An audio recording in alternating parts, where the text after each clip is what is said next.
آئیے آج ہم مولانا اشرف علی تھانوی کی کتاب اشرف الجواب سے ایک بہت ہی اہم مذہبی دلیل کو سمجھنے کی کوشش کرتے ہیں۔ یہ ایک بہت بڑا سوال ہے نا کہ آخر وہ کون سی نازک لکیر ہے جہاں کسی کو وسیلہ بنانا جائز رہتا ہے اور کب وہی عمل شرک کے زمرے میں آ جاتا ہے۔ مصنف اسی گتھی کو سلجھانے کی کوشش کرتے ہیں۔ تو اس پوری بحث کو سمجھنے کے لیے سب سے پہلے ہمیں یہ دیکھنا ہوگا کہ مصنف کے نزدیک شرک کی تعریف آخر ہے کیا۔ یہاں مصنف شرک کو صرف کسی کی عبادت کرنے تک محدود نہیں کر رہے، بلکہ وہ کہتے ہیں کہ یہ ایک ایسی کیفیت کا نام ہے، ایک ایسی ذہنی حالت کا جہاں اللہ کے سوا کسی اور کے سامنے اتنی عاجزی اور پستی دکھائی جائے کہ گویا وہی عبادت کے لائق ہے۔ اصل نقطہ اس انتہائی عاجزی کا ہے۔ اور اس بات کی سنگینی کا اندازہ آپ اس آیت سے لگا سکتے ہیں، ان اللہ لا یغفر ان یشرک بہ، یعنی اللہ سب کچھ معاف کر سکتا ہے لیکن شرک کو معاف نہیں کرتا۔ اسی لیے یہ بحث اتنی زیادہ اہمیت رکھتی ہے۔ اچھا، اب ایک بہت ہی دلچسپ مثال آنے والی ہے۔ مصنف نے ایک بہت پیچیدہ مسئلے کو سمجھانے کے لیے دو کلرکوں کی ایک سادہ سی مثال استعمال کی ہے۔ آئیے دیکھتے ہیں۔ تو تصور کریں کہ دو طرح کے سرکاری کلرک ہیں، ایک ہے بااختیار کلرک جسے سب سمجھتے ہیں کہ سارے اختیارات اسی کے پاس ہیں، اور دوسرا ہے پیغام رساں کلرک جس کا کام صرف آپ کی درخواست آگے پہنچانا ہے۔ مصنف کہتے ہیں کہ اصل فرق درخواست دینے والے کی نیت اور سوچ کا ہے۔ تو پہلی صورتحال کو دیکھتے ہیں۔ یہاں درخواست دینے والا یہ سوچ کے آتا ہے کہ بھائی کلیکٹر تو بس نام کا ہے، اصل کرتا دھرتا تو یہ کلرک ہی ہے، سارا کام اسی نے کرنا ہے، تو اسی کی خوشامد کرو، اسی کو راضی کرو۔ یہ مانا جاتا ہے کہ کلیکٹر نے سارے اختیارات اسی کو دے رکھے ہیں۔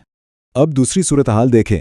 یہاں درخواست گزار کو اچھی طرح معلوم ہے کہ اصل حاکم تو کلیکٹر ہی ہے، کلرک کا کام صرف میری درخواست اس تک پہنچانا ہے، تو وہ کلرک سے بات تو کرتا ہے لیکن اس کی درخواست کلرک کے لیے نہیں بلکہ کلیکٹر کے لیے ہوتی ہے جو کلرک کے ذریعے پہنچائی جا رہی ہے۔ کلرک کی عزت بھی اس لیے ہے کہ وہ حاکم کے قریب ہے۔ تو اس مثال کے بعد مصنف ایک بنیادی سوال اٹھاتے ہیں کہ جب لوگ مزاروں پر جا کر بزرگوں سے مدد مانگتے ہیں تو ان کے ذہن میں کون سا ماڈل ہوتا ہے؟ کیا وہ ان بزرگوں کو وہ با اختیار کلرک سمجھ رہے ہوتے ہیں یا پھر محض ایک پیغام رساں؟ اب اس نقطے کو مزید واضح کرنے کے لیے مصنف معاشرے سے کچھ حقیقی واقعات اور کہانیاں بیان کرتے ہیں۔ کانپور کا ایک واقعہ ہے جہاں ایک بوڑھی عورت سے کہا گیا کہ اللہ کے نام پر نیاز دو، تو اس نے کیا جواب دیا؟ نہیں، اللہ کی نیاز تو میں پہلے دے چکی ہوں، یہ والی تو خاص بڑے پیر صاحب کے لیے ہے۔ مصنف کے مطابق یہ اس بات کا ثبوت ہے کہ اس عورت کے ذہن میں اللہ اور پیر صاحب دو الگ الگ خود مختار ہستیاں ہیں۔ اور ایک اور کہانی سنیے۔ کسی نے تعزیے پہ ایک پرچی لکھی کہ اسے اولاد چاہیے۔ کچھ دن بعد اسی پرچی پر جواب لکھا ہوا ملا، اور یہ جواب مبینہ طور پر امام حسین کی طرف سے تھا، جس میں لکھا تھا کہ اپنی بیوی کو طلاق دے کر دوسری شادی کر لو، اور نیچے دستخط کس کے تھے؟ راقم امام حسین۔ یہ واقعہ اس ذہنیت کی طرف اشارہ کرتا ہے جہاں بزرگ کو ایک ایسا حاکم سمجھا جا رہا ہے جو خط پڑھتا بھی ہے، جواب بھی دیتا ہے اور دنیاوی معاملات میں براہ راست حکم بھی جاری کرتا ہے۔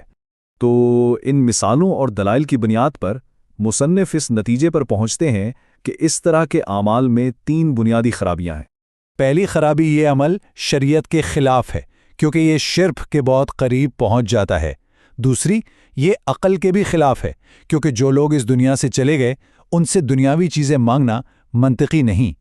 اور تیسری بات، یہ ادب کے بھی خلاف ہے۔ ان نیک روحوں کو دنیا کے جھمیوں میں گھسیٹنا ایک طرح سے ان کی بے ادبی ہے۔